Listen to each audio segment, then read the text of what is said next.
cái hai gấu.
Đêm nay Hải Nhi đang trần bao hồng ân niềm vui khắp đời, ta hòa chung con tim cùng với chiều tần hát ca.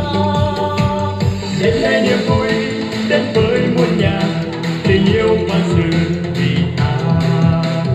Nói về đây giúp ta an hòa, ta ơn danh cha bao la.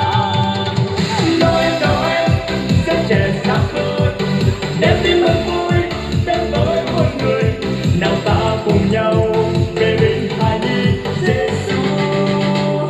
Kinh kinh con, kinh con, chúc chúng gieo vang phát tiếng vui xa lan. Nguyện xin Ngài ban người đến trần gian, giúp ta chia sẻ bình an.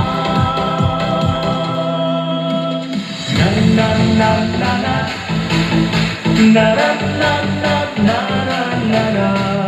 Merry Christmas, Merry Christmas.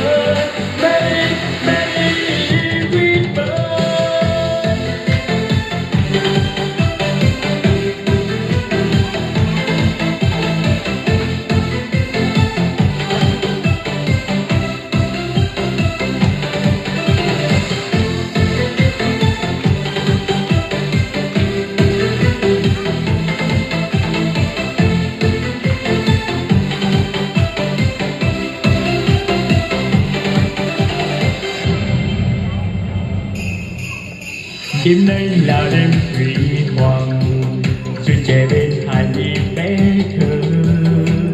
Nguyện một lòng đơn sơ gửi trao cho người niềm ước mơ. Đêm nay Hài Nhi Giáng sinh làm người ở nơi hang lửa nhỏ xinh. Mau ta cùng nhau cung kính niềm mình, người ca câu kinh ông về.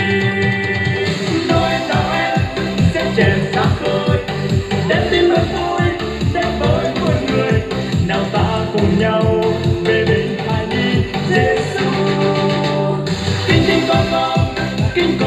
con, chúng ta gieo vang bao tiếng vui xa lan. Nguyện xin Ngài ban người đến trần gian, giúp ta chia sẻ bình an.